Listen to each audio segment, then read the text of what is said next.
जन्माला आले हे माझं हे का दुर्भाग्य आहे का? पण तेच माझ्यावर वेगळ्या दृष्टीने बघत असेल, मला वेगळ्या नजरेने बघत असेल, तर मला वेगळी ऑफर करत असेल तर मला सांगा, मी ते स्वीकारायचंय का? मी प्रशासनालाच विचारते, एकटी बाई जगू शकत नाही का? मला ती डायरेक्टली घरी हे शब्द काढलेले आहेत, घरी.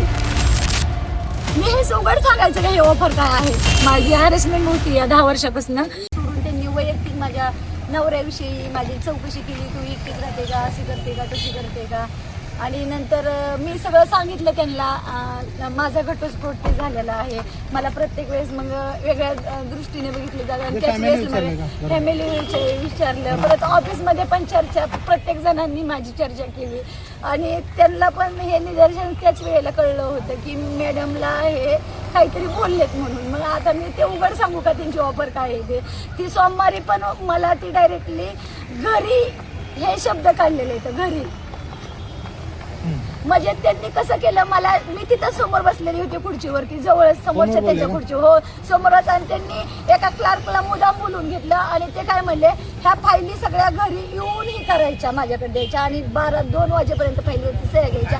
हे त्यांना नव्हते म्हणत, हे मला बोलत होते. ते त्यांना फक्त हे करत होते, शिक्षणाधिकारी. ते मला ते आधीपासून हे ज्यावेळेसला माझं सप्टेंबरमध्ये 2025 मध्ये मी आलेली होती, त्याच वेळेसला त्यांनी मला ऑफर केलेली होती की मी हे उघड सांगायचं का हे ऑफर काय आहे? नाही समजला आम्हाला विषय. पण पुढचा पाऊल काय असणार आहे तुमचं? पुढचं म्हणणं मी त्यांच्यावर आता मी काल पण जाऊन आले संध्याकाळी SP ऑफिसला. अध्यक्ष साहेब नव्हते, त्यांना मॅडमला भेटले. मॅडम म्हणलेले मला 11 वाजता या आणि तुझा विषय काय आहे ते सांग. मी म्हणलं मला केस कंप्लेंट दाखल करायची आहे, माझी हॅरेसमेंट होती या 10 वर्षापासून.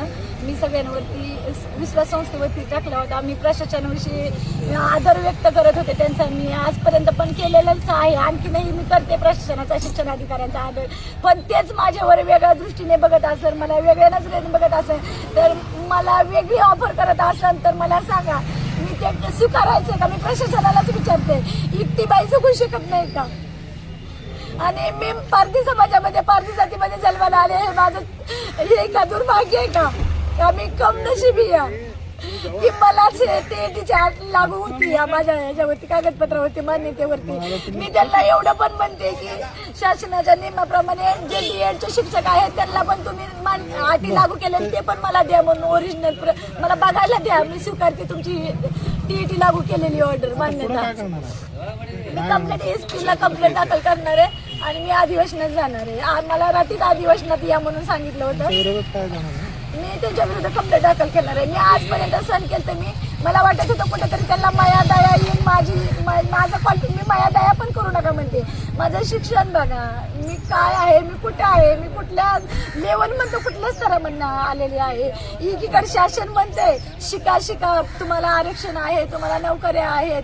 एकीकडनं आम्हाला म्हणणार तुम्ही शिका, प्रगती होती या तुमची होणार आहे, तुम्हाला सवलती आहेत. बरोबर कसं शिकायचं? माझ्या आईसोबत आलेल्या आईचे पण विचार आहे का? माझ्या घरामध्ये कुणाचं शिक्षण झालेलं नाहीये, मीच एकमेव आहे शिक्षण घेते या. आणि ह्याच्या पाठीमागं पण कोण नोकरी नव्हतं आणि आता पण नाहीये कोण. पण आता काय आश्वासन दिलंय का जगताप साहेब? आज जगताप साहेब असं डायरेक्टली म्हणतात की मी TET हेच तुम्हाला तुमच्या मान्यतेवरती मी 8 लाख. अशाच नवनवीन अपडेट्ससाठी डिजिटल कोल्हापूर चॅनेलला सबस्क्राईब करायला विसरू नका.